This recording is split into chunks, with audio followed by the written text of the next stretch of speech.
This program is designed to provide general information with regards to the subject matters covered. This information is given with the understanding that neither the hosts, guests, sponsors, or station are engaged in rendering any specific and personal, medical, financial, legal, counseling, professional service, or any advice. You should seek the services of competent professionals before applying or trying any suggested ideas.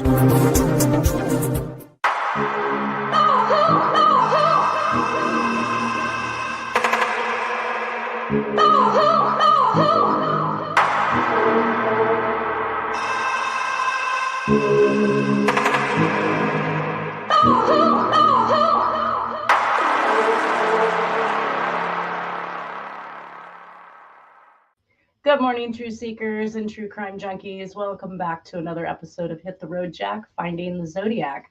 And happy Valentine's Eve. Tomorrow's Valentine's Day, and I hope everybody has a wonderful weekend this weekend.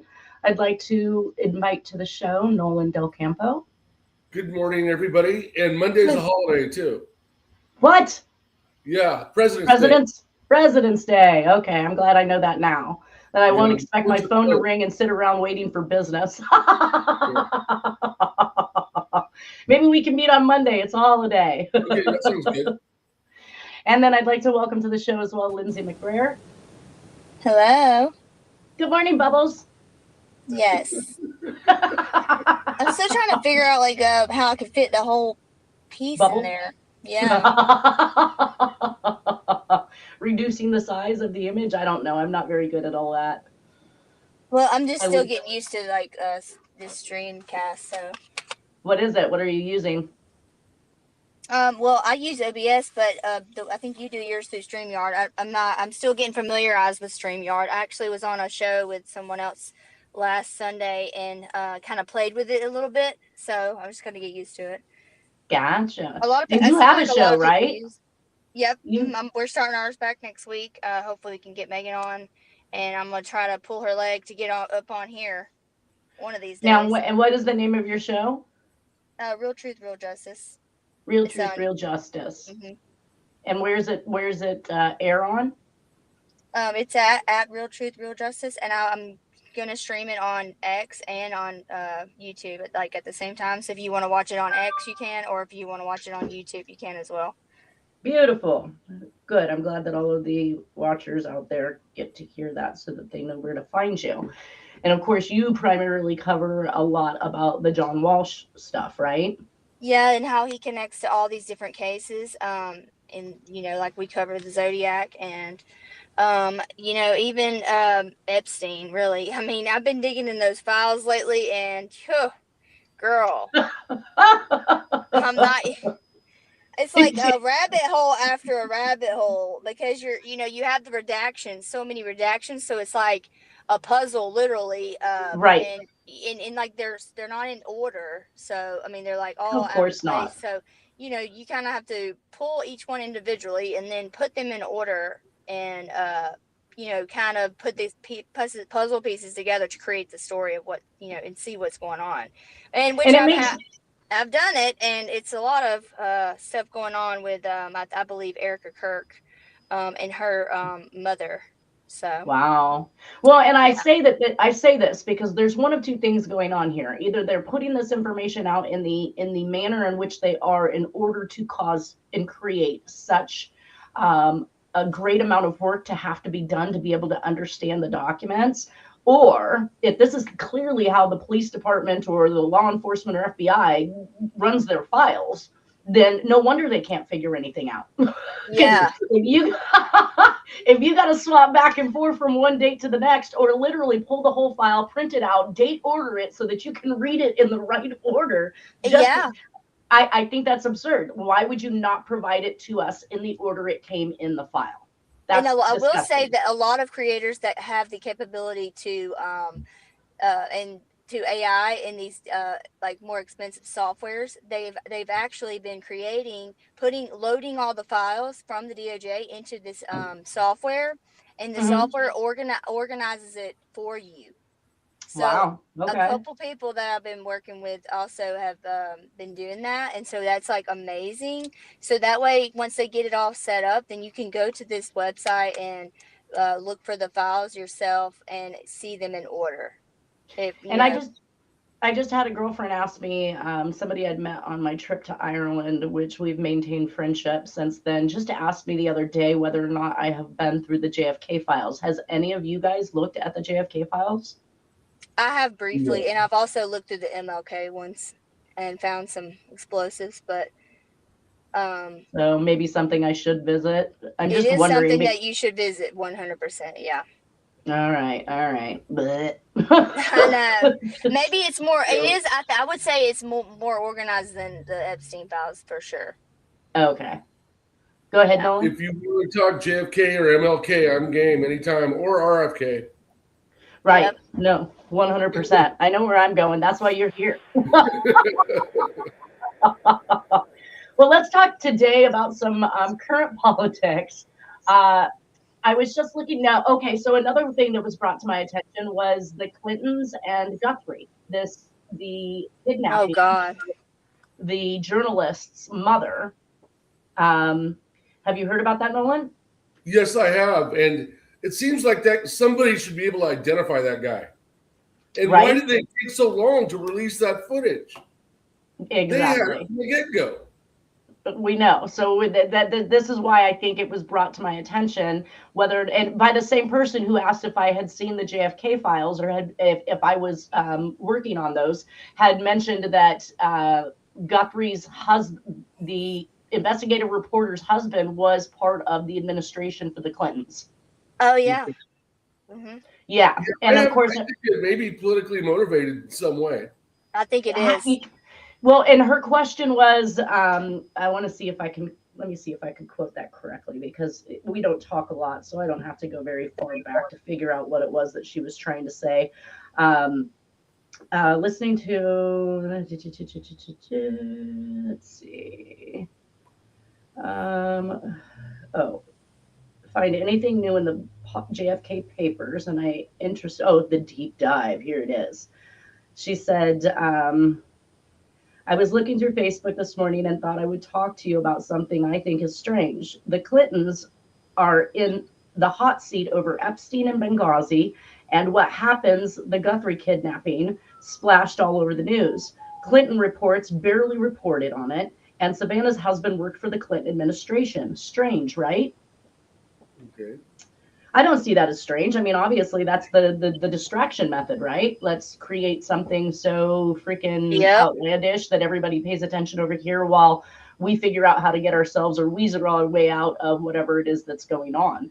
And I don't really think there's any way. I mean, Clinton looking hungover in a picture with Epstein pretty much describes it all. And the picture of him wearing a dress and hanging up in Epstein's house. What? Yeah, there's a picture of Clinton, a painting of Clinton in a dress, dressed in a dress, sitting in a chair, and it's a portrait on his wall. That is way. Yeah, there's a picture of it in the files. Yeah. That is way more than casual business relationship. Yeah. I'll send it to you after the show so you can see it and get a good laugh, because it is. Yeah, you should, because it's pretty hilarious. I did not have sex with those children. I wonder if it was the dress that Monica Lewinsky had. I don't know if he was supposed to be posing as Mona Lisa or what, but that screams a way better night than even Nolan and I have had. Exactly. Yeah. And I don't mean sexually. I mean, it kind of tells you all you need to know. We've had some fun, but it's not caused any of us to dress inappropriately and stand for a painting. Yeah. That must mean that there's a legitimate. I can't even see Clinton standing for a painting. That must have been a picture that was taken and somebody painted a portrait of it, and they probably thought it was a good joke. His face. I think the actual picture of that was taken of him, the live picture, is in there too. Yeah. Oh Jesus! But I thought it was hilarious that he had a portrait done of it and put it on his wall. Right. in a picture. Oh my Epstein's on God. Epstein's wall? Yeah.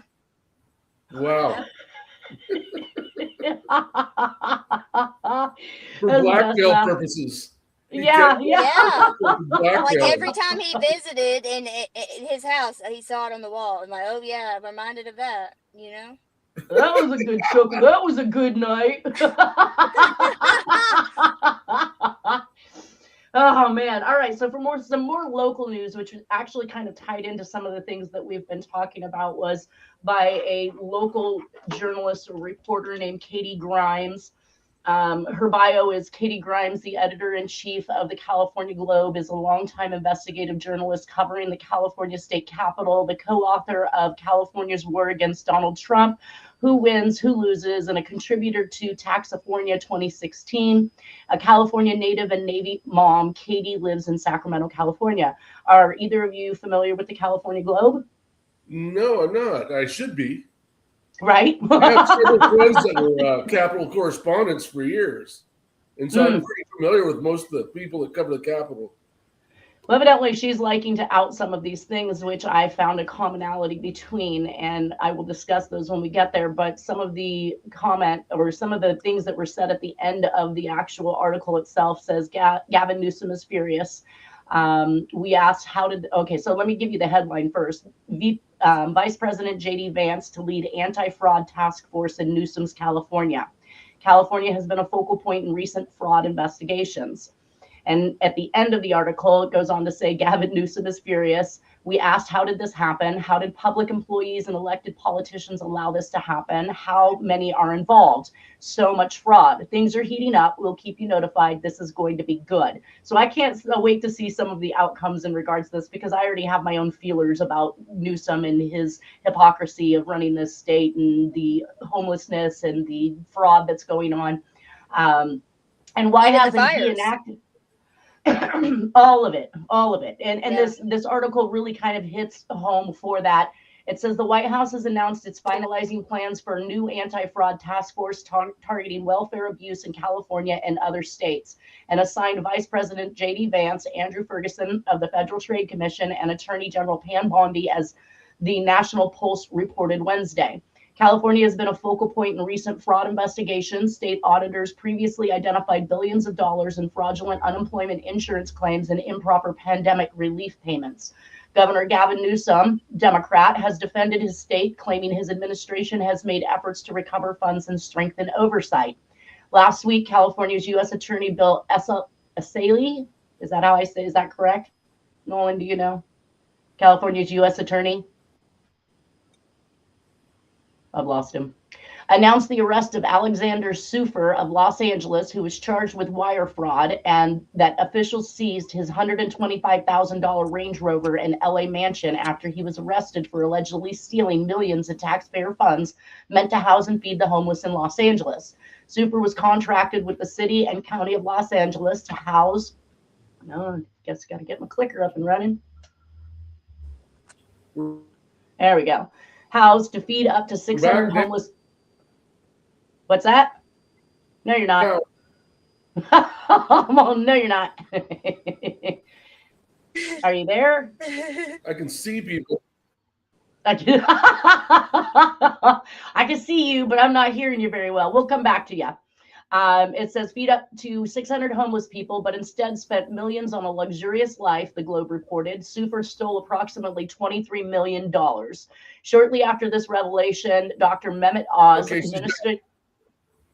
administrator of the Centers for Medicare and Medicaid Services, said California is one of the epicenters for fraud, waste, and abuse in the entire country, and they are probing massive suspected hospice and home health fraud in Los Angeles.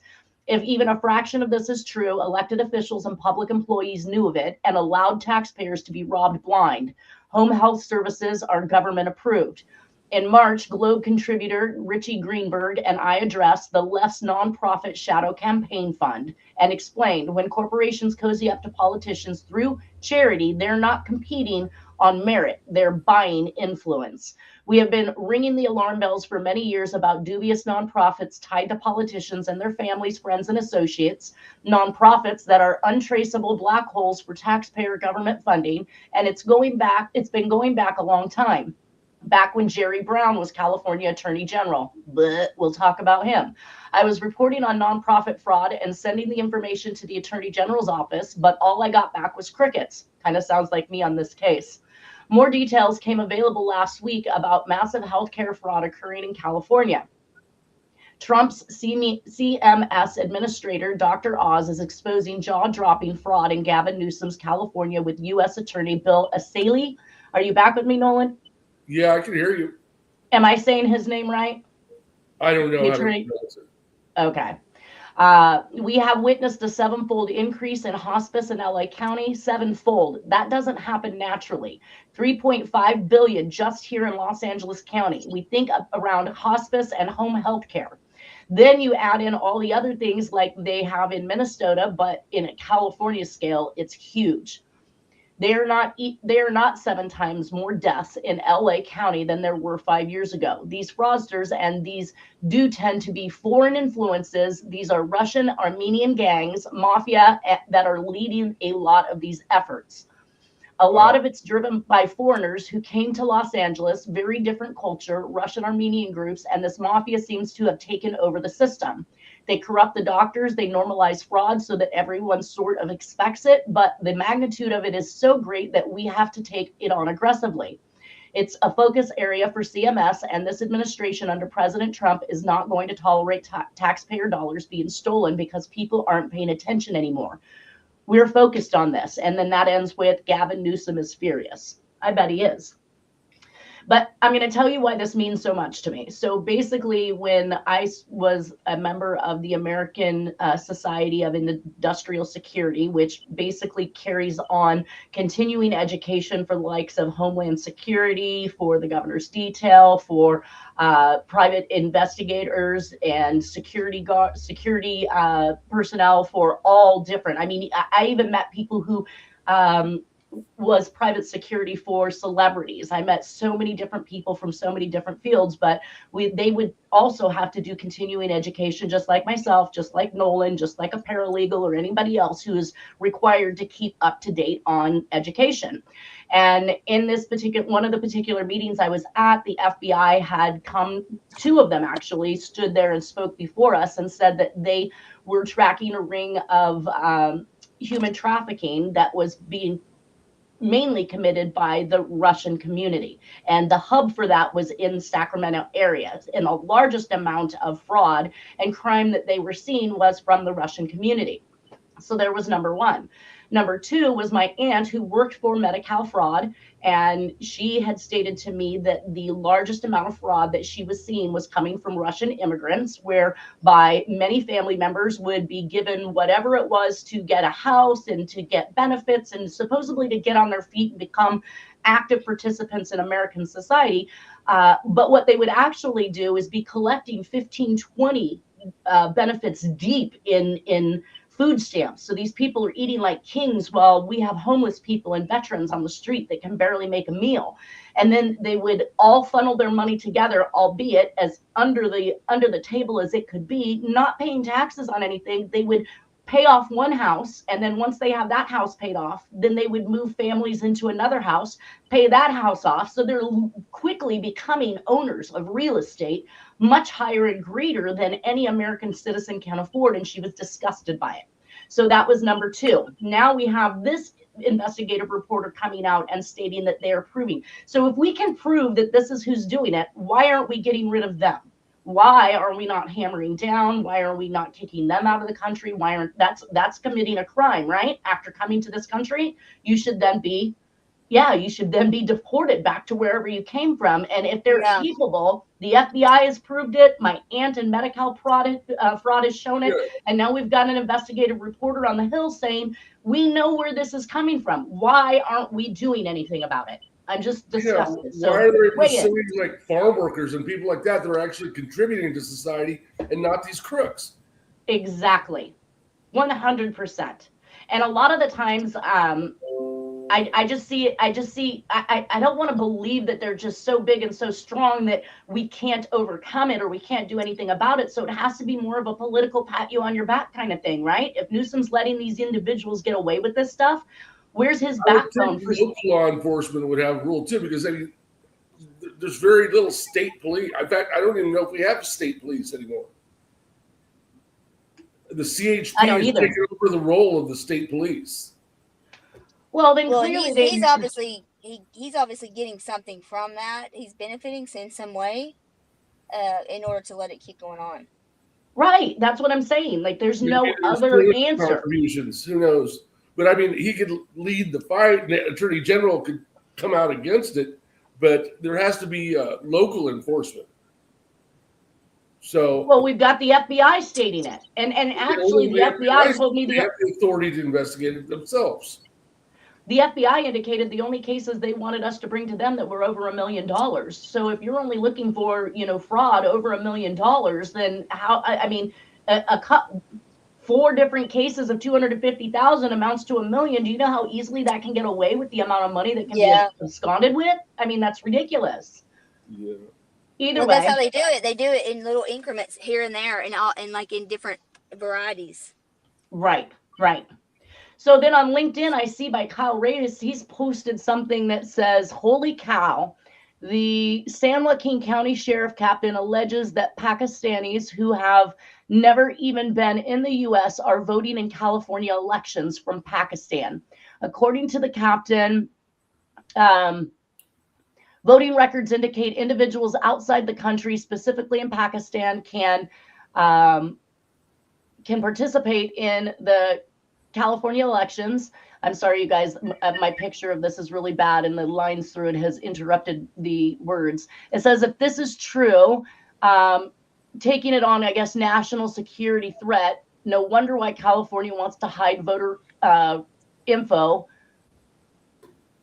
from the feds, basically. So what they've stated is that California has created a online system where you can go on, sign up, whether you have identification, citizenship papers or not. And once you sign up for your party and you say that you want to be entered as registered to vote, then you're automatically sent an email. And from that point on, then you start getting all the things that I would get in the mail as a United States citizen that has the voting propaganda and the ballots and everything else. So California, under Gavin Newsom's control, has created a system that has allowed anybody from outside the country to participate in our elections. Wow. So where else is it happening at too? Exactly. So that's why my little picture over here to the side, eagle eye. Newsom's out there, just trying to stomp on Trump or whatever it is that he's doing. But I like this one where the bird's looking at himself in the mirror and saying, "You mother." Yeah. Sorry, that was tickle phase. So back to last week's stuff, just some catch up on it. I did figure out Don Cheney was actually Arthur Lee Allen's friend. So when we were asking about Cheney, thinking it might have been a politician, this was actually somebody who narked Allah off and claimed that he thought he was the Zodiac. But I myself personally, if Don Cheney had been the Zodiac, he would never have gone to the police to narc somebody off. He might have laid some clues. He might have done some things, but he would not have gone to the police department. I think that's the last thing the Zodiac would have ever done. In 48 hours, I don't know if anybody's watching the new 48 Hours that has just come out. It's a 2025 series. It's about 32 episodes. Of course, right off the bat, you could see, what their agenda was by who they were deciding to promote in these particular 48-hour cases. And one of them I skipped across actually happened to be Jonbenet Ramsey. And I think some of that stuff, since we haven't left Jonbenet Ramsey yet, and we're going to climb into 1997 in January with Jack here next, I thought it was important to show you guys what it is that they're trying to spin on this case now in 2025. So basically, I haven't seen that. Oh, girl, it'll just make you mad. You said 2025. Maybe I have them. Well, it's 32 episodes, and it's not just on Jonbenet Ramsey. Jonbenet Ramsey just happens to be one of their episodes, and I'm not really quite sure why they're even portraying this, except for now I feel like this is who John Ramsey is owed to and continues to participate with, knowing what it is that they can do to him. Because why hop on a 48 hours segment, when 48 hours has meant that if you can't catch them in 48 hours, you're probably not going to, right? So they're supposed to show you what they do within the first 48 hours. And then ultimately any other leads that come in, they will kind of try to air and then show you what the results were if they were capable of catching the person. But I've never seen an unsolved. That's what it was originally for. Yeah. And now that it's nothing of the likes. So one thing that hit me hard was they claimed that the Ramseys were never publicly called suspects. That's they were suspects. Now, they don't. I've seen so much Jonbenet stuff to like immediately say, no, that's incorrect. Yes, but at the end of the episode, they double back and say they remain prime suspects. It's gaslighting. I'm so confused. Now, I rewatched it just to make sure, because I thought maybe what it had said is that the police never publicly called them suspects, but we know that's untrue as well. But they didn't. They just blanketly said never publicly called suspects, and I about fell out of my chair. I'm like, are you kidding me? This man didn't lose everything that he had, including his daughter and his wife, in the middle of this process, to have never been a suspect. The episode claims the whole family was suspects. The mom, the dad. Yeah, and the episode at the end goes and says it all over again, remains prime suspects. They claim that these leaks were fed to tabloids, so they're trying to like bifurcate what a tabloid would do versus what they want to call real news, when we know that's just yellow journalism as well.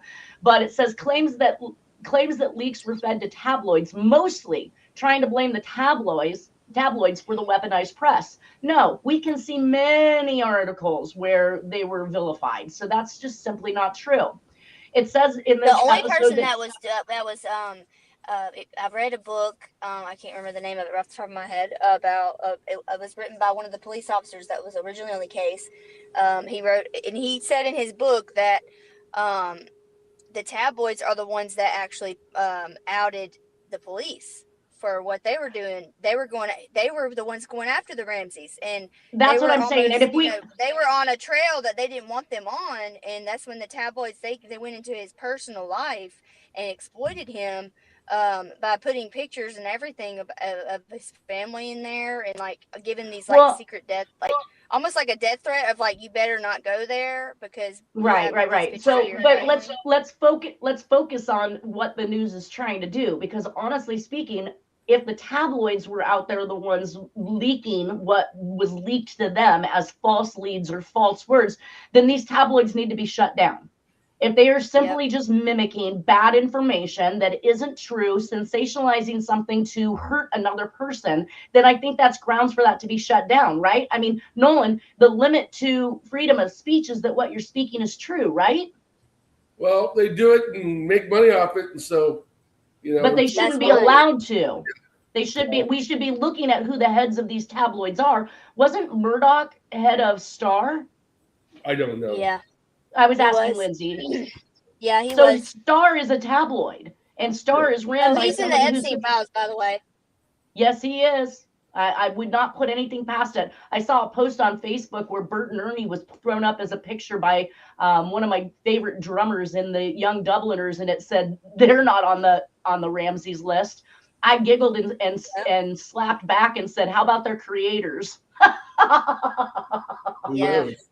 It may not be Bert and Ernie on that list, but I bet you who created them might be. Anyways, there should be a way to shut these tabloids down if they're in fact just producing nonsense, aliens, and you just can't go around saying some things without some proof or truth behind it. And heaven forbid that Hillary Clinton make mention that any American citizen who is not speaking the truth on social media should go to jail. What about these people? Why don't we start at the top and work our way down and somewhere meet in the middle so everybody's getting the right information?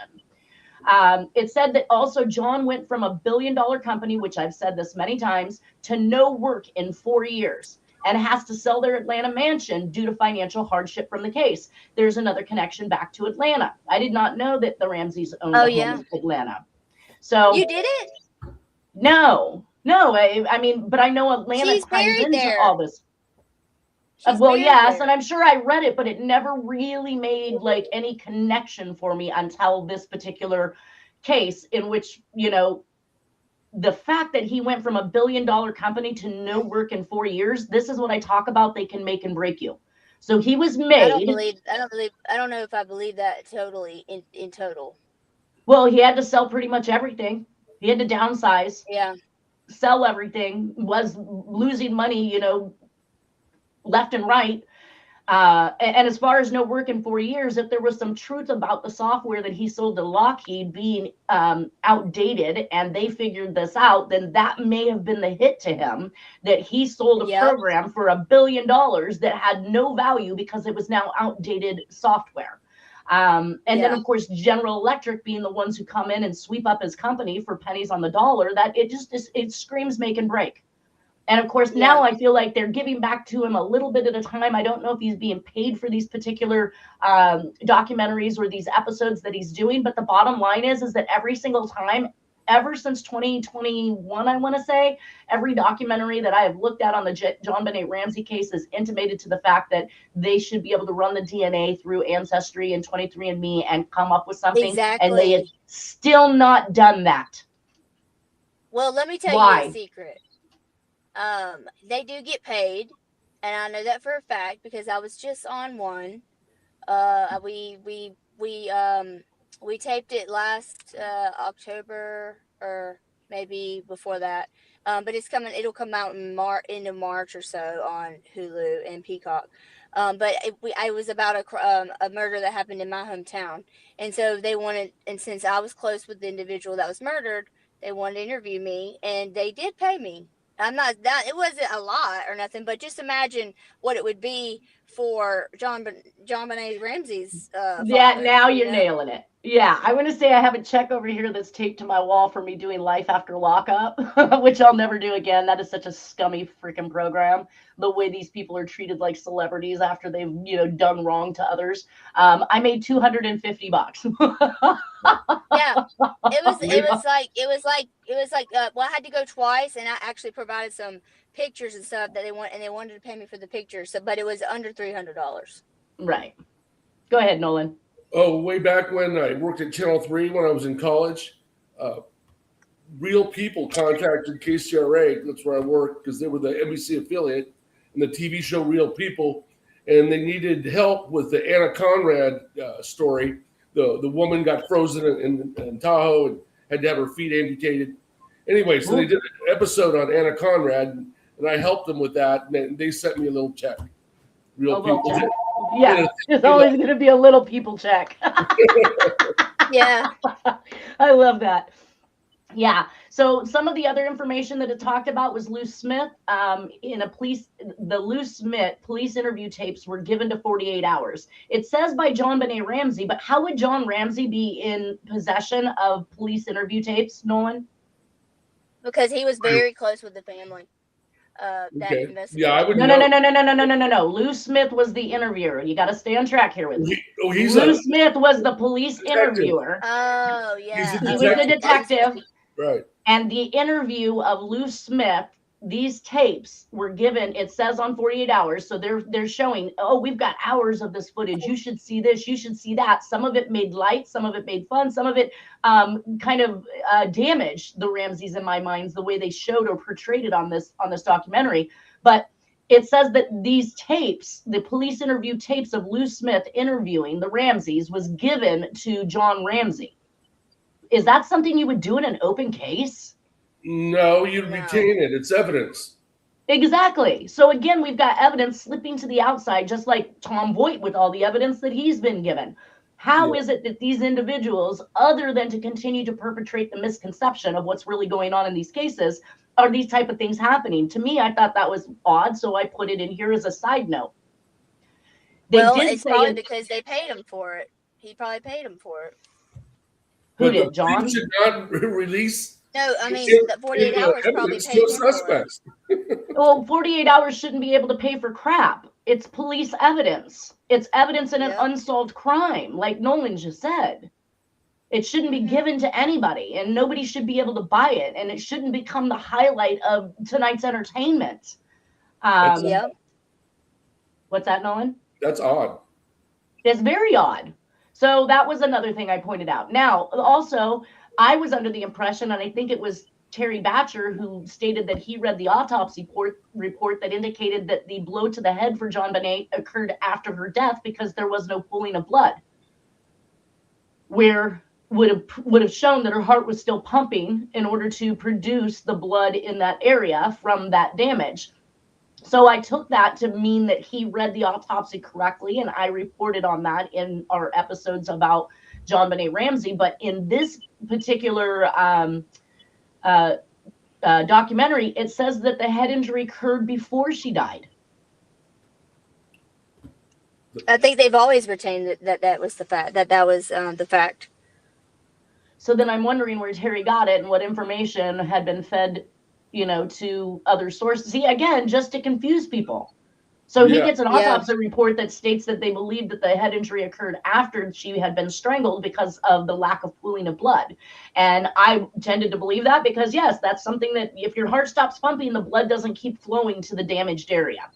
So there was another case. I want to correct that if that's true. If that's not true and we're just being fed BS, then just know that there are two versions out there. And of course, that's just keeping us all up in the confusion world. It did point out that there were fibers found on the duct tape that was on Jonbenet Ramsey that did not come from the Ramsey home. So that indicates the tape was brought by a perpetrator. And if that can simply be said, that the fibers on that tape, when that little girl never left that house, there was no roll of duct tape found in the house. And there are fibers that are attached to that did not come from anything at the Ramsey house. That explicitly states intruder. Well, they also have it. There's a lot of stuff in this police investigator's book that he notes, and one of the things that stood out to me about the duct tape was that when he was investigating that duct tape, and he said that Patsy Ramsey bought some duct tape, just duct tape that was bought at and that's just somebody making some statement that was said. This particular docuseries is stating that this duct tape did not come from their home. There were fibers found on it that does not match any fibers in the home, so that would indicate that it was brought in. The other part was the stun gun issue. Mm-hmm. So most doctors claim that they were in fact stun gun marks. So a majority of who they had indicated had done autopsies or consulted on the autopsy report or stuff like that stated that they believed that they were in fact stun gun marks. But Jonbenet Ramsey was buried so quickly that when these theories came about, nobody had the ability to actually measure them on her body to verify or validate that. Except one examiner, Dr. Spitz, which of course, I won't even say the words, it just sounds bad. Anyways, he was also the examiner in JFK's case. He's the one that states they were not stun gun marks. He's the only opposition to all the other examiners. So if you got JFK so horribly wrong, why are we going to believe you in JBR? Right? How is he still alive? Yeah, that's like 30 years. This was 1996. She was killed. Yeah, that's 30. So 35 years. Yeah, but he would have still been probably one of the highest paid examiners out there for the rich, right? We go back and take a look at him, and then you'll know why. He had to be pretty old by then. Well, if he was in his 40s even, he would have been in his 70s, but he would have still been a great consultant. Most of these people who work for the government become consultants afterwards and make big money. The thing that just stuck out in my mind is he's the only opposition to that those are stun gun marks, and he worked on the JFK case. And I went, boom, there you go. And then why would they bring him in anyway? I don't know. You have all these. I think he was the original examiner in the case. I'm not sure. I'd have to go back to see how he got himself involved, but I'm sure at the height of the DA trying to make their claim against the Ramseys was bringing in all the big dogs in order to see if they couldn't make a case that sticked against the Ramseys. Yeah. The other part about this is that the only way to verify the stun gun marks is to exhume Jonbenet Ramsey's body to measure the precise distance between the marks. But John Ramsey declines to exhume his daughter, even though this would prove the intruder theory. I was at a complete loss. You are being given an opportunity And I get it. Nobody wants to exhume their child. Nobody wants to exhume their loved one, period. But in a lot of cases, people are exhumed just to figure out the I truth. don't think Because I've seen that. the person that really wants to know the truth is going to, they're not going to stop at anything. They're going to do everything that it takes, whether you can't disturb the peace. Yeah, you can't disturb the peace of a dead person. They're dead. They're not with us anymore. Like if you were asking to, I don't know. I can't even imagine in what world I wouldn't want to know that truth, especially if it exculped me from the activities that happened that night or that day, because neither of them owned a stun gun, and one was not found in the house. But again, John Ramsey denies or declines to exhume her. And most families, I think, would gladly do this, just as you just said, Lindsay. And was it Patsy that found the body? Well, let me tell you something. No. There actually was something found. Who found the body? It was John Ramsey and his friend. They were both searching the basement after being told to look again throughout the house by a police officer who had been there for quite some time. Whites. The last name White. Bill White, I think. So, it was the Whites. So it was him and a friend that went down, found her. On the basis of the ransom note, they hadn't even searched the full house before calling the cops? No, because they assumed she was gone. So they probably looked in the general living areas. They looked in her room. They looked, in the playroom. They looked in the that just doesn't make sense. The first thing I would do is, where's my little girl? And I'd try. Well, yeah, but you're going to go to where you expect her to be. And if she doesn't have a history of hiding out in the basement, you probably aren't going to go there, right? I mean, you get a ransom note that says I've taken her. Your brain is on the fritz. Yeah, I'm sorry, but if I picked up, I was looking at the yard, the basement, attic, wherever. Well, I'm sorry, but I pick up a ransom note and I'm calling the police immediately. I'm sorry, that shouldn't be in my house. Yeah. That's red flag number 1. And now do I believe the contents of that letter? I mean, they honestly thought their child had been kidnapped and now is being ransomed. So they wouldn't have any reason to believe she's in the house, especially if they can't find her in her room, if they can't find her in the playroom, they can't find her in the living room, they can't find her in the kitchen. I don't know that I would have gone so far as the basement. Some people have more of a, I think as a female, like I said, my brain would just go on the fritz. I don't know that I could have logically thought about anything, even though my normal calm self would say, did you check here? Did you check there? Have you checked here? Have you checked there? That I'm not in that position. I would also be looking for like clues or any evidence too that they may have been left at the scene, and right. Then I would have discovered there she is dead, Well, another documentary I kind of picked up on was The American Pickers, which I had always really liked The American Pickers, and then I started seeing stories like this on here where the family made their money from bootlegging, and it would take the liquor out to the water on Hempstead Harbor and sell to the well-to-do Gold Coast family, similar to the Woolworths. Family definitely screamed mob, and it is sensationalized as if something to be proud of. Like, here are these new generations of these families saying that, oh, my family made money bootlegging and doing illegal things. That right there should cause them to come in and take all of your family's money. Well, the Kennedy family made a lot of their money through smuggling whiskey in the Northeast through Canada. Exactly. And their money should be taken. They should not be in politics. They came up the wrong way to begin with and learned that it was okay to do things dirty, and they continue to do things dirty. Yeah, we want new blood. Joe Sr., he had ties to the mob too. Exactly. That's what I'm saying. That was pretty much my own point for bringing this up. That's why Marcello and Giancana and Trafficante and all those guys, Costello, they all felt betrayed when RFK, as Attorney General, started going after the mob. Because that's the way they made their money. Helping JFK win the election as a favor to the dad, that they would be protected. But they're screaming, hypocrite, hypocrite. No, you're dirty, dude. Yeah. First they said, well, we got to kill Bobby. We just got to get rid of him. And then they said, wait a minute. No, let's do it even better. If we kill John, Bobby will go away. And that's what happened.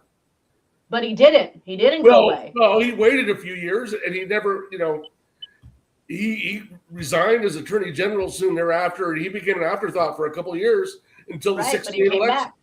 Yeah, until the 68 election. So some of the information on this particular family, it was great uncle Harry Browse from Seacliff, New York, 1912, where he made his family's wealth. When I researched that, I literally came up with these are the Google searches. So past exhibits, Holocaust Memorial and Taunton Center of, I'm not sure what that's going to say, Nassau maybe, but it includes Harry Browse. New museum setup opening, highlight Jewish history on Long Island, again, featuring Harry Browse. So this is the media now praising these individuals. Yeah. And on exhibit islands, Jewish history. Harry Browse, a liquor store owner in Glen Cove, became a bootlegger during Prohibition after his store closed. Like, they're priding these people after the fact, and I'm just disgusted by it. Airing them on TV afterwards because you're picking out some great finds. I just can't even go there. The great-grandmother's house was actually a tailor and dry cleaners. That screams mob. Brown family came to this country and prospered as mob. F.W. Woolworth, because Woolworths were mentioned in this particular segment, was linked to the paper used in the communications of the Zodiac Killer. The no address letter actually came from New York, from a Woolworths in New York. And of course, I have cross-connecting with that Mary Pinchot Meyer, the MK Ultra in New York. Okay, how does Mary Pinchot Meyer fit in? Because if this group was part of killing her in New York, I think she was 62, right? He was killed in D.C. Still close. Yeah. And she was one of JFK's girlfriends. Right. And her husband was Cord Meyer, a high-ranking CIA official. CIA. And Correct. Cord, he thinks the CIA killed Mary Meyer. I'm pretty sure it all wraps itself right back around the same exact people. But my point is that if in 62 you're over here committing this murder, it's easy to hop over to New York and pick up this Woolworth paper that then becomes a huge piece in a Zodiac crime in 1969. We got to agree that the paper was achieved before the letter was written, right? Yep. So who knows when and how, but it happened to be from New York. Real quick on Mary Meyer. Her sister was married to Ben Bradley, the editor of the not Wall Street Journal, but Washington Post during the Watergate era. He's played by Jason Robards in the movie. Oh my God. Ben Bradley, that was her sister's married to him. After she died, that makes it all make sense. Ben Bradley and her sister went over to her house to get her personal belongings, and they ran into James Angleton, the master CIA lockpicker and a high-ranking CIA official, breaking into her house.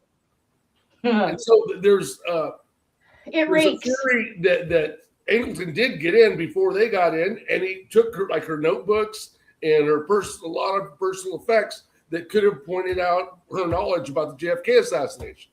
Exactly. And that's what they want to do. It's cleanup. That's why I feel like Marilyn Monroe and Presley. They killed Gallen. Yep.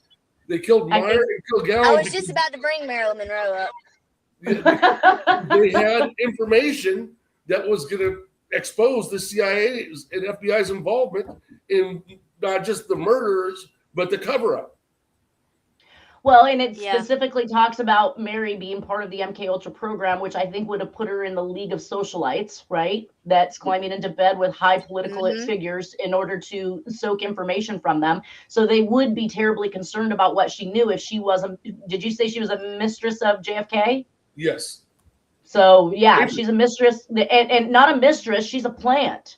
So they're physically sending these women in to do these things and then turn around killing them for what they knew or possibly could tell somebody else. It's disgusting. Anyways, I thought I was going to make it to the last of this cipher stuff, and I did not.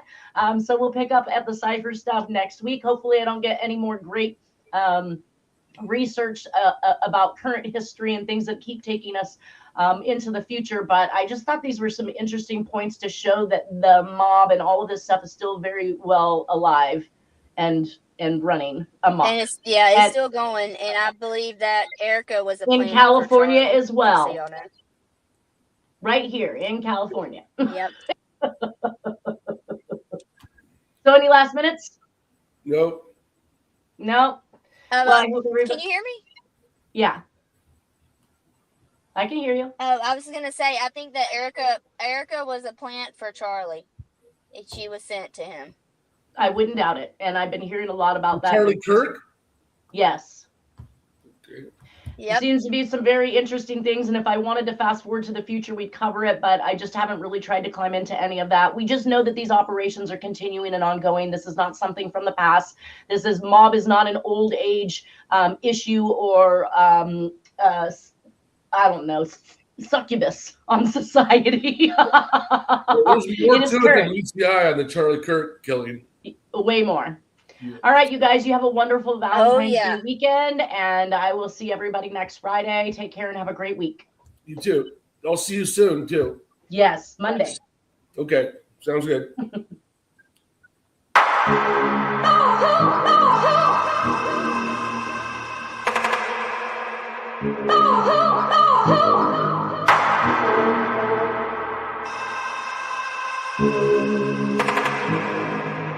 Oh,